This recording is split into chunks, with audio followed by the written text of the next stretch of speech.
ஒரு தீப்பொறியின் பிறப்பில்தான் இந்த பிரபஞ்சத்தின் விதி மாற்றி எழுதப்பட்டது. பல்லாயிரம் யுகங்களுக்கு முன் இருள் நிறைந்த இந்த பிரபஞ்சத்தில் ஓம் எனும் ஒளியாக தோன்றிய ஒரு ஞான புயல், ஒரு தீக்குச்சி அசுர கூட்டத்தின் ஆணவத்தை அழித்து ஞானத்தின் வேலாய் பக்தர்களின் காவலனாய் நின்றது. ஒரு குழந்தை தந்தையின் குருவாக மாறி இந்த உலகுக்கு ஞானத்தை உணர்த்தியது. ஒரு மயில் அகந்தையின் உச்சத்திலிருந்து இறங்கி ஞான பயணத்துக்கான வாகனமாய் மாறியது. அவர் பெயர் சொன்னாலே அகந்தை அடங்கும், அவர் உருவம் பார்த்தாலே பயம் ஓடும். அவர்தான் தமிழர்களின் நம்பிக்கையான வேலாயுதன், முருகக்கந்தன். அன்பும் வீரமும் அழகும் கலந்த தமிழ் கடவுள், நம் எல்லார் உள்ளங்களிலும் நிறைந்திருக்கும் ஞானப்பழம். முத்துக்குமரன், ஆறுமுகன், வேலவன், கந்தன், இத்தனை பெயர்களை கொண்ட ஒரே கடவுள் நம் முருகப்பெருமான். இந்த வீடியோல நம்மளோட முருகனை பத்தி, அவரோட பெருமைகளை பத்தி, அவர் எப்படி தமிழர்களின் வாழ்க்கையோட பின்னி பிணைஞ்சிருக்காரு, எத்தனையோ வலிமையான பறவைகள் இருக்க ஏன் மயிலையும் சேவலையும் வாகனமாவும் கொடியாவும் மாத்திக்கிட்டாரு, எத்தனையோ ஆயுதங்கள் இருக்க ஏன் வேல் மட்டும் அவருக்கு ஆயுதமா அமைஞ்சதுன்னு விரிவா பார்க்க போறோம். வீடியோக்குள்ள போறதுக்கு முன்னாடி உங்களுக்கு முருகனை பிடிக்கும்னா வீடியோக்கு ஒரு லைக் பண்ணிட்டு ஓம் சரவண பவன்னு கமெண்ட் பண்ணுங்க. எம்பெருமான் முருகன் எப்படி பிறந்தார்னு நம்ம எல்லாருக்குமே தெரியும். ஆனா அதுக்கு முன்னாடி நிறைய விஷயங்கள் நடந்துச்சு. ரொம்ப காலத்துக்கு முன்னாடி தட்சன், காஷ்யபர்னு 2 பிரம்ம ரிஷிகள் பிரம்மாவை நோக்கி கடுமையா தவம் செஞ்சாங்க. அந்த தவத்துல தட்சன் தனக்கு அரச வாழ்க்கை வேணும்னு கேட்டு அதையே அடைஞ்சாரு. காஷ்யபர் நான் ஒரு முனிவராவே இருக்கணும்னு சொல்லி அதே மாதிரி ஒரு வாழ்க்கைய தேர்ந்தெடுத்தாரு. தட்சனோட தவத்துக்கு பலனா உலகத்துக்கே தாயான சக்தி தேவியே அவருக்கு மகளா பிறந்தாங்க. ஆதி அந்தம் இல்லாத சிவபெருமான் தட்சனுக்கு மருமகனா வந்த பெரிய பாக்கியமும் தட்சனுக்கு கிடைச்சது. யாருக்கும் கிடைக்காத பெரிய பேரு அவனுக்கு கிடைச்சும் அவன் கர்வத்தால சிவபெருமான மதிக்காம அழிஞ்சு போயிட்டான். காஷ்யபரோ தவம் பண்றப்போ மாயைன்னு ஒரு அழகான பெண்ணை பார்த்து அவ மேல ஆசைப்பட்டு தன்னோட தவத்தோட பலனை முழுசா தொலைச்சிட்டாரு. அவளோட சேர்ந்து பிள்ளைகளை பெத்துக்கிட்டாரு. காஷ்யபரும் மாயாவும் மனித உருவத்தோட இருந்தப்போ பிறந்தவன் தான் சூரபத்மன். அவங்க யானை முகத்தோட கூடினப்போ பிறந்தவன் தாரகாசுரன். அதுக்கப்புறம் சிங்க முகத்தோட இருந்தப்போ சிங்கமுகாசுரன் பிறந்தான். தனக்கு பிறந்தவங்க எல்லாருமே அசுரர்கள்னு தெரிஞ்சதும் காஷ்யபர் ரொம்பவே கவலைப்படுறாரு. அவர் தன்னோட மகன்களை கூப்பிட்டு, உலகத்திலேயே ரொம்ப உயர்ந்தவர் சிவபெருமான், நீங்க அவர் எந்த காரணத்துக்காகவும் பகச்சுக்காதீங்க, அவரை நோக்கி தவம் செஞ்சு அவர்கிட்ட வேணுங்கிற வரங்களை வாங்கி வாழ்க்கைய நல்ல முறையில வாழுங்கன்னு அறிவுரை சொல்றாரு. அது மட்டும் இல்லாம சிவபெருமான மதிக்காம இருந்த தட்சனோட கதையையும் சொன்னாரு. காஷ்யபர் சொன்னதை கேட்ட அவரோட மகன்கள் 3 பேருமே இன்னையில இருந்து சிவபெருமான் தான் எங்கள் தெய்வம், நாங்க அவரையே கும்பிடுறோம்னு சொன்னாங்க. அதுக்கப்புறம் தந்தையோட அறிவுரைப்படி அவங்க 3 பேரும் சிவபெருமான நோக்கி தவம் செஞ்சாங்க. அவங்களோட கடுமையான தவத்துல மகிழ்ந்து போன சிவபெருமானோ அவங்களுக்கு வரம் கொடுக்கறதுக்காக வந்தாரு. சிவபெருமான பார்த்த சந்தோஷத்துல அவங்க 3 பேரோட மனசுலயும் பேராசைங்கிற ஒரு மாயை உள்ள நுழைஞ்சிடுச்சு. அவங்க தந்தை சொன்ன அறிவுரைய மறந்துட்டாங்க. 1008 உலகங்களையும் 108 அண்டங்களையும் ஆள்ற வரத்தையும் அது கூடவே சாகாத வரத்தையும் கேட்டாங்க. இதை கேட்டதும் சிவபெருமான், சூரபத்மா, நீ கேட்ட முதல் 2 வரங்களையும் தரேன், ஆனா சாகாத வரம்னு ஒண்ணு இந்த பூமியில பிறந்த எந்த உயிருக்கும் கிடையாது, அதனால உனக்கு உன் மரணத்தை தேர்ந்தெடுக்கக்கூடிய வரத்தை தர்றேன்னு சொல்றாரு. உடனே சூரபத்மன் கர்வத்தோட தான் ரொம்ப புத்திசாலின்னு நினைச்சுக்கிட்டு, சாமி, பெண்ணுக்கு பிறக்காத ஆனா பெண்ணுக்கு மகனா இருக்கிற ஒருத்தனாலதான் எனக்கு முடிவு வரணும்னு கேட்டான். அதே மாதிரி வரம் கொடுத்துட்டு சிவபெருமானும் மறைஞ்சிட்டாரு. அப்போல இருந்து சூரபத்மனோட அட்டகாசங்கள் ஆரம்பமாச்சு. தன்னை அழிக்கிறதுக்கு யாருமே இல்லைங்கிற கர்வம் அவனோட கண்ணை மறைச்சது. முனிவர்களையும் ரிஷிகளையும் ரொம்பவே கஷ்டப்படுத்துறான். தேவர்களையும் நவ கிரகங்களையும் கூட அடிமையாக்கி சிறையில அடைச்சிடுறான். தேவலோக பெண்களுக்கு அவன் பண்ண கொடுமைகளை சொல்லவே முடியாது. அசுரர்கள் இந்திராணியையும் சிறையில அடைக்க முயற்சி செஞ்சப்போ அவ தன்னை ஒரு பூவா மாத்திக்கிட்டு அங்க இருந்து தப்பிச்சிட்டா. அவனோட கொடுமையை பார்த்து எல்லா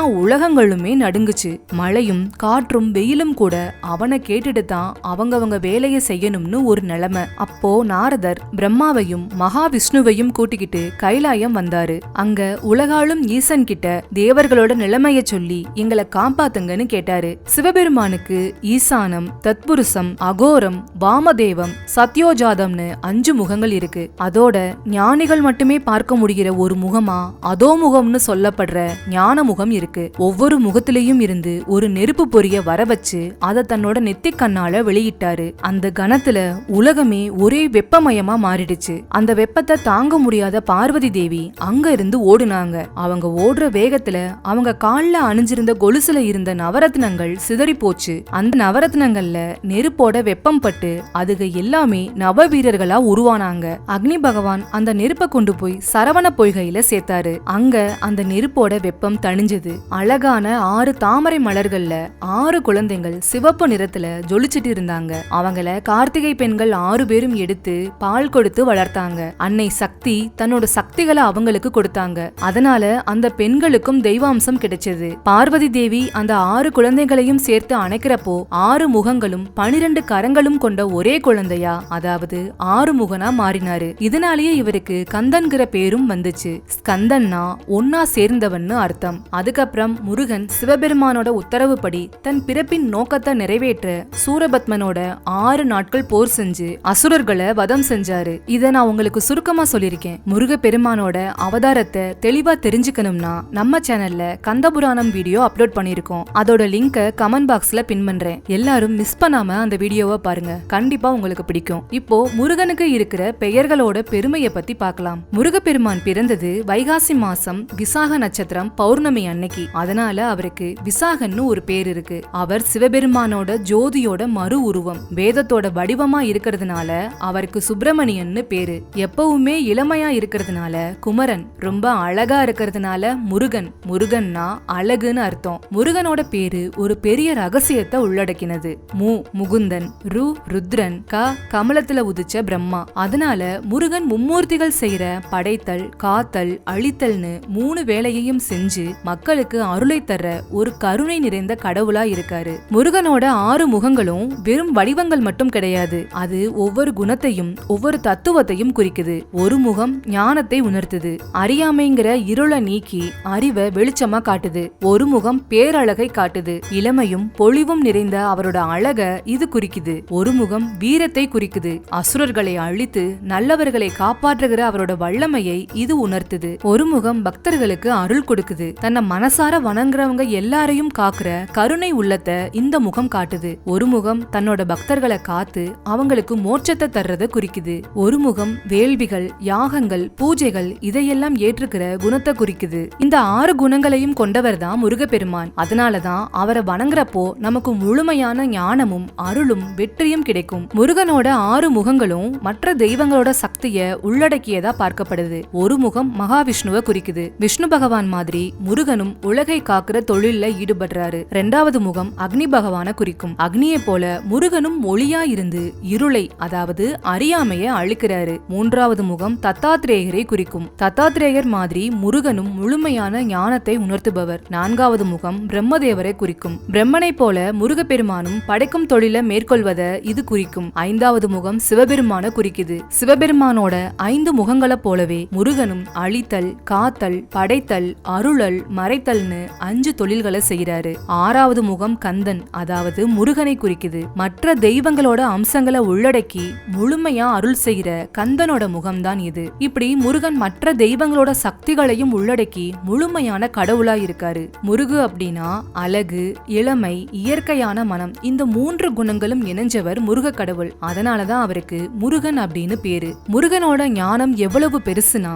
தன்னோட தந்தைக்கே பிரணவ மந்திரத்தோட பொருளை சொன்னவர் அவரு. அதனாலதான் அவர் சுவாமிநாதன்னு அழைக்கப்படுறாரு. முருகன் வெறும் கடவுள் இல்ல, நம்ம கலாச்சாரத்தோட அடையாளம். தேவர்களை காப்பாத்த சூரபத்மனை அழிச்சவர். ஒரு படை தளபதியா அவரோட வீரம் நமக்கு தன்னம்பிக்கையே கொடுக்குது. இதுல ஒரு சுவாரஸ்யமான விஷயம் என்னன்னா, முருகன் படை தளபதியா பொறுப்பேற்றப்போ தேவர்கள் அவரோட வீரத்தை பார்த்து வியந்து போனாங்க. அசுரர்களை ஒரு நொடியில அழிக்கிற சக்தி இருந்தாலும் அவங்களுக்கும் திருந்துறதுக்கு ஒரு வாய்ப்பு கொடுத்து இன்று போய் நாளை வான்னு சொன்னாரு. இறுதியில பகைவனா இருந்தாலும் அவனையும் ஆட்கொண்டு தன்னோட வாகனமாவும் கொடியாவும் மாத்திக்கிட்டாரு. முருகனோட அழகுக்கு மயங்காதவங்க யாருமே இல்ல.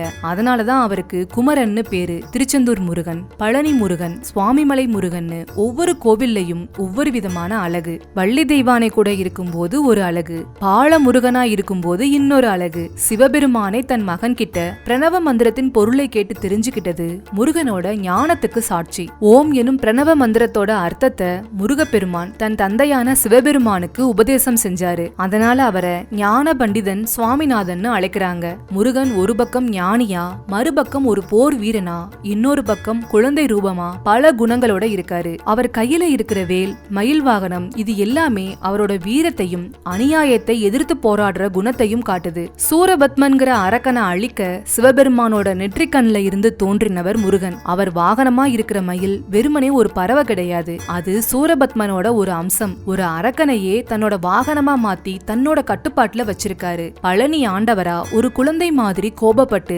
ஆண்டியா நின்னது அவரோட குழந்தை மனசுக்கு ஒரு உதாரணம். ஒரு ஞான பழத்துக்காக அண்ணனான விநாயகர் கிட்ட தோத்ததுமே கோபப்பட்டு கைலாயத்தை விட்டு பழனி மலைக்கு வந்தவரு. ஆடம்பரம் எதுவுமே இல்லாம தண்டத்தோட நின்னவரு எவ்வளவு எளிமையானவர்னு நமக்கு காட்டுது. தன்னை தேடி வர்றவங்கள பயப்பட வேண்டாம்னு சொல்லி அருள் தர்ற கருணை உள்ளம் கொண்டவர் முருகப்பெருமான். பக்தர்கள் அவரை தேடி எந்த உயரத்துக்கும் எந்த தூரத்துக்கும் பயணிக்கிறதுக்கு காரணமே அவரோட கருணை தான். சங்க காலத்துல குறிஞ்சி நிலத்தோட கடவுளா முருகன் தான் இருந்தாரு. மலைகளும் மலை சார்ந்த இடங்களும் குறிஞ்சி நிலம்னு சொல்லுவாங்க. குறிஞ்சி நில மக்கள், அதாவது வேடர்கள், முருகப்பெருமான தங்கள் தலைவனா பார்த்து வழிபட்டாங்க. அந்த காலத்து மக்கள் முருகனை வெறியாட்டமாடி வழிபட்டாங்க. முருகனை புகழ்ந்து குரவை பாடி ஆடுறது அவங்களோட வழக்கம். மலைகள்ல வேட்டையாடுறப்போ கிடைச்ச பொருட்களை முருகனுக்கு படைப்பாங்க. இந்த குறிஞ்சி நில மக்கள் ரொம்பவும் தைரியசாலிகள். அவங்க வில்வித்தையில சிறந்து விளங்குனவங்க. குறிஞ்சி நிலத்துல கிடைக்கிற தேன், தினைமாவு இதெல்லாம் வச்சு முருகப்பெருமானுக்கு படைப்பாங்க.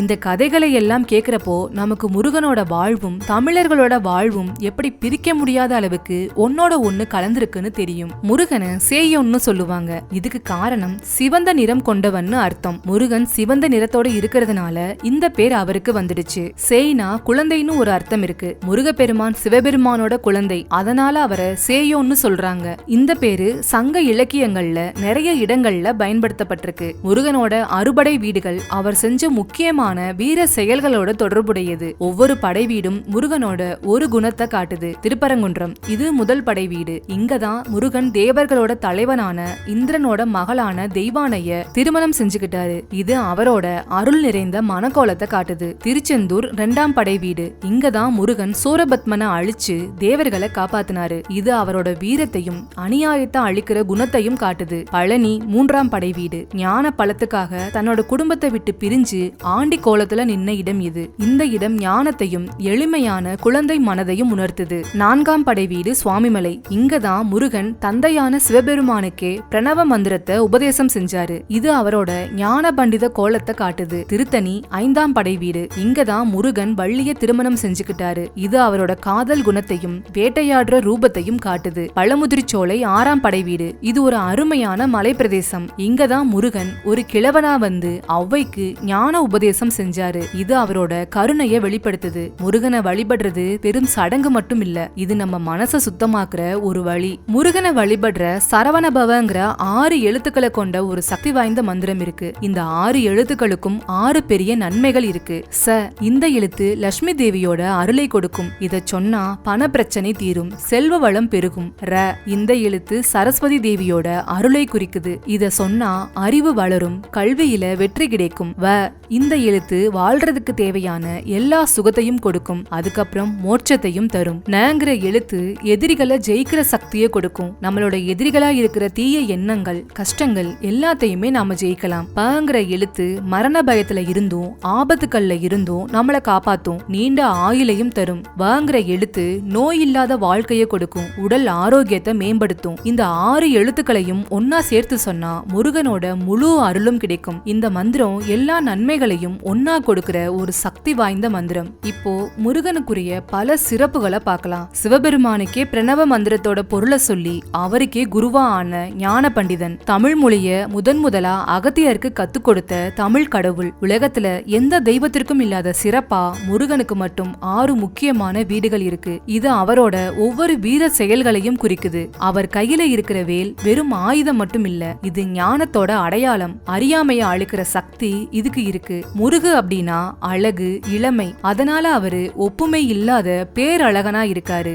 ஆணவம், கண்மம், மாயைங்கிற 3 கெட்ட குணங்களை மயிலா மாத்தி அதை தன் வாகனமா ஆக்கிக்கிட்டாரு. பழனியில அவர் ஞான பழத்துக்காக ஆண்டி மாதிரி நின்னது அவரோட எளிமையையும் குழந்தை மனசையும் காட்டுது. 6 தீப்பொறிகள் சேர்ந்து 6 முகங்களும் 12 கரங்களுமா ஒரே திருவுருவமா 6 முகனா நின்னாரு. வள்ளிய திருமணம் செஞ்சுக்கிறதுக்காக வேட வேடன் மாதிரி வேஷம் போட்டாரு. இது அவரோட காதல் குணத்தை காட்டுது. ஞானத்தை யாருக்குமே சொல்லிக் கொடுக்காத கிழவன் மாதிரி வந்து ஔவைக்கு ஞான பழம் கொடுத்து அருள் செஞ்சாரு. முருகப்பெருமானுக்கு பார்வதி தேவி தன் கையால வேல் கொடுத்தாங்க. அதனால அவர் சக்திதரன்னு அழைக்கப்படுறாரு. ஆன்மாக்களுக்கு பற்றுக்கோடா இருக்கிறவரு. சூரபத்மனோட வலிமைய அழிச்சதால ஸ்கந்தன் அப்படின்னு சொல்லப்படுறாரு. அருணகிரிநாதர முத்தமிழால் வைதாரையும் வாழ வைப்பான் முருகன்னு சொல்ல வச்சதே முருகனோட சிறப்பு தான். சிவபெருமான், பார்வதி, முருகன் இந்த 3 பேரோட கலவைதான் சோமாஸ்கந்தர் வடிவம். இது முருகனோட தனிப்பட்ட சிறப்பு. இப்போ முருகப்பெருமானோட ஆயுதமா இருக்கிற வேல் பத்தி பார்க்கலாம். அவர் கையில இருக்கிற வேல்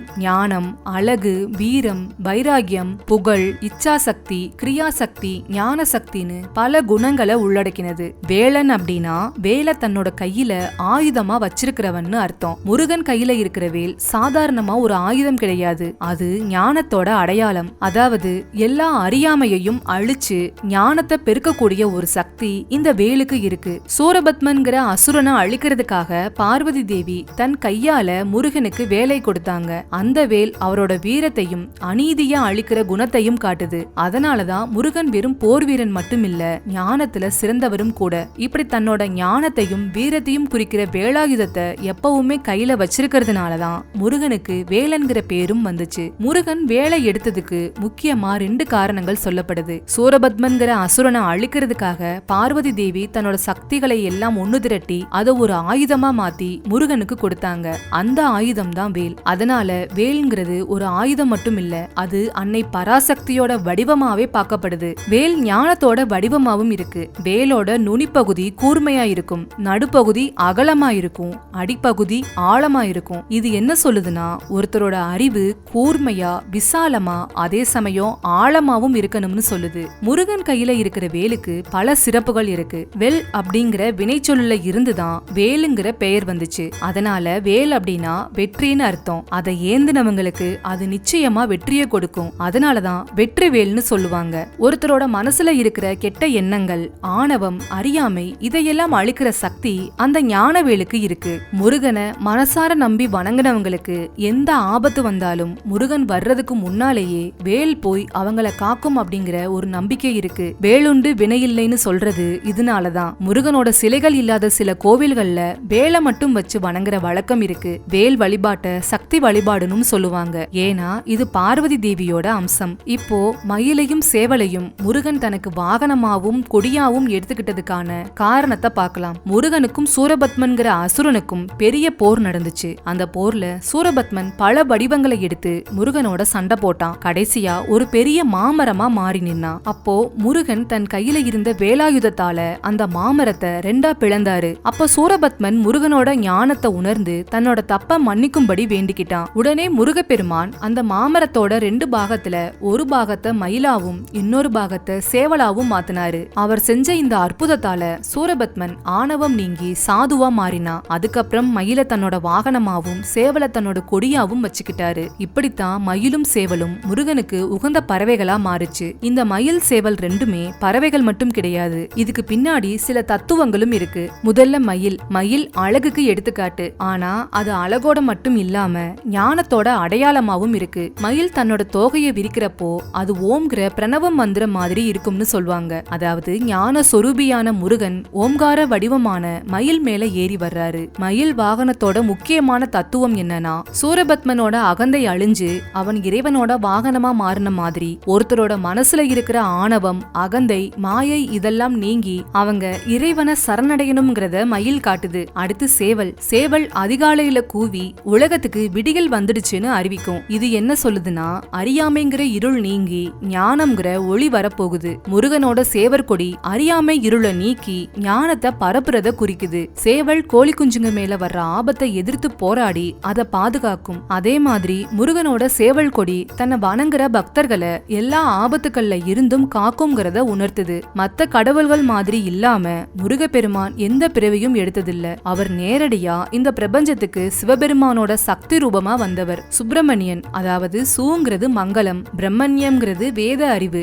இந்த சொற்கள்ல இருந்துதான் சுப்பிரமணியன்கிற பேர் வந்திருக்கு. இதுவும் முருகன் பிறப்புக்கு அப்பாற்பட்டவர்ங்கிறத உணர்த்துது. பொதுவா முருகனோட சிலைகள்ல நிக்கிற மயில் தன்னோட ஒரு காலால பாம்பை மிதிச்சுக்கிட்டு இருக்கிற மாதிரி இருக்கும். இந்த பாம்பும் வெறுமனே ஒரு உருவம் இல்ல, இதுவும் ஒரு தத்துவத்தை நமக்கு உணர்த்துது. பாம்பு ஆணவம், ஆசை, பொறாமை, பொய்ங்கிற தீய குணங்களோட அடையாளம். மயில் அந்த பாம்பை மிதிக்கிறது முருகப்பெருமான் தன் பக்தர்களோட மனசுல இருக்கிற இந்த தீய குணங்களை அழிச்சு ஞானத்தையும் நல்ல எண்ணங்களையும் தருவாருங்கிறத குறிக்குது. இயல்பாவே மயிலுக்கு பாம்பு எதிரி. மயில் பாம்பை அடிச்சு சாப்பிடும். ஆனா முருகன் கிட்ட இவங்க 2 பேரும் ஒன்னா இருக்காங்கன்னா அதுக்கு பின்னாடியும் ஒரு தத்துவம் இருக்கு. மயில்ங்கிறது சூரபத்மன்கிற அசுரனோட அகந்தை, ஆணவம். முருகன் அந்த அகந்தைய அழிச்சு அதை தன்னோட வாகனமா ஆக்கிக்கிட்டாரு. அதே மாதிரி பாம்பு மனித மனசுல இருக்கிற தீய எண்ணங்களோட குறியீடு. முருகன் தன்னோட ஞானத்தால இயற்கையில எதிரிகளா இருக்கிற மயிலையும் பாம்பையும் சமாதானப்படுத்தி ஒன்னா வச்சிருக்காரு. அதாவது பகைமையின் குறியீடான பாம்பையும்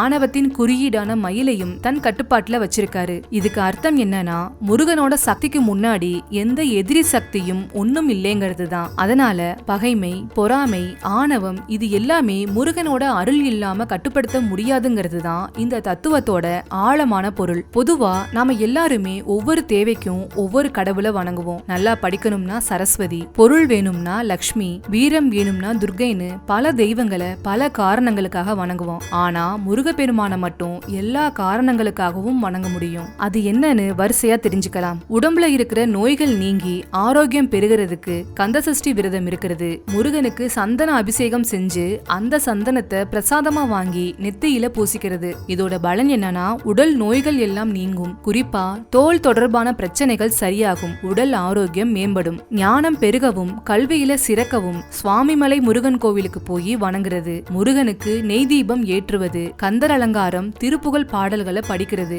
இதோட பலன் கல்வியில மேன்மை உண்டாகும். அறியாமை நீங்கி ஞானம் பெருகும். மாணவர்களும் நல்ல மதிப்பெண் வாங்கி வாழ்க்கையில சிறப்பா இருப்பாங்க. தொழில் வளம் பெருகி செல்வம் பெருக திருச்செந்தூர் முருகன் கோவிலுக்கு போய் கடல் நீராடி முருகனை வணங்கணும். கந்தசஷ்டி கவசம் தினமும் சொல்லணும். இதுக்கான பலன் தொழில்கள்ல இருந்த தடைகள் நீங்கும். செய்கிற காரியங்கள்ல வெற்றி கிடைக்கும். பணவரவு அதிகரிக்கும். செல்வம் பெருகும். திருமணம் நடக்கவும் குழந்தை பாக்கியம் பெறவும் திருத்தணி முருகன் கோயிலுக்கு போய் வணங்கணும். செவ்வாய்க்கிழமைகள்ல முருகனுக்கு செவ்வரளி மாலை சாத்தி விரதம் இருக்கணும். இதுக்கான பலன் திருமண தடை நீங்கும். நல்ல வரன் அமையும். குழந்தை பாக்கியம் இல்லாதவங்க முருகனை மனசார வணங்கினா நல்ல குழந்தை பெரு கிடைக்கும். வீரம் பெருகவும் பயம் நீங்கவும் வழிபாடு. பழனி முருகன் கோயிலுக்கு போய் காவடி எடுக்கிறது, வேலாயுத வழிபாடு செய்யறது. இதுக்கான பலன் மனசுல இருந்த பயம் குழப்பம் நீங்கும். தைரியம் உண்டாகும். வீரம் பெருகும். எதிரிகளை வெல்ற பலமும் கிடைக்கும். இப்படி ஒவ்வொரு தேவைக்கும் ஏத்த மாதிரி முருகனை வழிபட பல வழிகள் இருக்கு.